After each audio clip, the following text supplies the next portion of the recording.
We've run out of bog roll again, Dave. What B-Day? It's French. The French don't wash. They export all of their water. You what? Oh, hello. And welcome to Sweeney Pat's Shut It Slag News. Sir Khan could be knighted for his contribution to knife crime, but he's not being diverse enough. Starmer pledges to build 1.5 million houses. Why? Our good friends the migrants are living in castles, and some blokes selling a Renault Clio for a donkey. Bleeding second homeowners.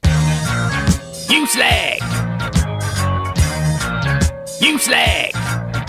Who comes up with this stuff? Don't look at me, I can't write, though you can left. So, with the latest backlash hurricane of Storm Delilah and its aftermath, I'm not good with numbers, Dave. I can sit here and look all windswept and interesting, unlike the news. So, on to milk now. Aside from Bill Gates up to his usual tricks, Richard Dyson, please, he's bought up 35,000 acres of English countryside. You what? Sir Richard Dyson? Jesus, they're not selling knighthoods at cash converters again. Why is he a sir? Contributions to engineering. He makes bleeding hoovers, and some bloke already invented that. So, there is bulk buying of farmland, and milk, apparently, is being sold with some sort of chemical in it that stops cows farming. What the? Even our dependable TikTok influencers were pouring bottles of milk down the sink and videoing it. Not that much has changed then. Of course, from a hysterical viewpoint, human consumption of milk is not in sync with evolution. You what? Neither's a pot noodle, and millions of malnutrition consumers shovel them down the gobs each day between shorts videos. You ever look at a loaf of bread? How many extra ingredients in that? Some of them don't even have yeast in them anymore. Anyway, Sir Richard Dixon. Who'll be left who ain't a sir? And that's just the women.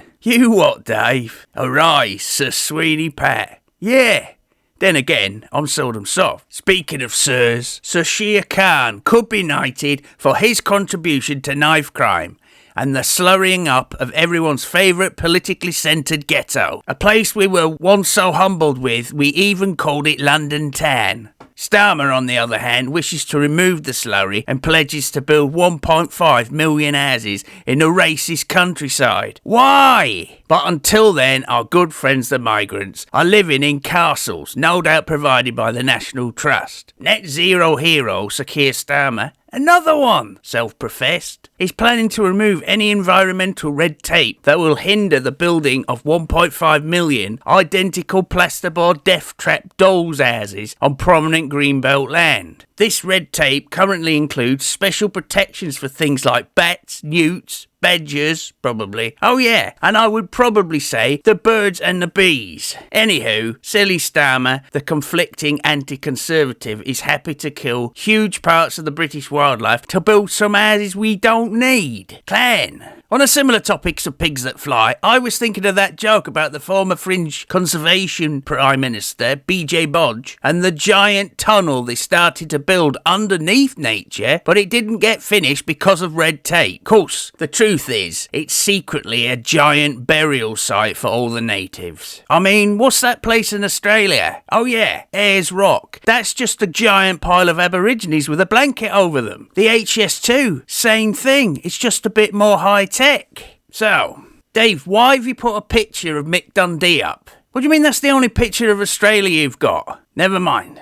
Speaking of high-tech, further to Starmer's plan for all-electric vehicles by 2030, I decided to search for alternative modes of transportation.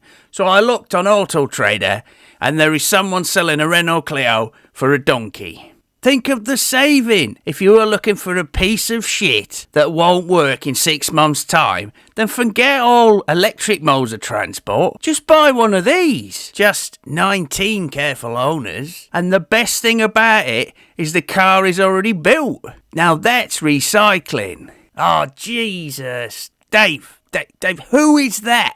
In other news, apparently everyone's favourite hard man, Greg Wallace, is an alpha male. Oh, do me a lemon, Dave, will you? Here's a bloke from back in the day. Let's call him, Mohammed. He's a hunter-gatherer. No change there then. And he will lead a small group of men to hunt and gather using brute strength, leadership and strategy. He is an alpha male. And he is an umpa-lumpa cockney market trader from Peckham. What was the point again? Oh yeah. And in this light news day, Moo-ha-ha Mad is the most popular boy's name in Blighty. Goody gumdrops, that's a big surprise. Not expecting that, Dave. Hold on a minute. Imagine all those parents out there being so arrogant as to think that their newborn baby will become the heavyweight champion of the world. I've been Sweeney Pat on Shut It Slag News. Ta-ra. You slag! You slag!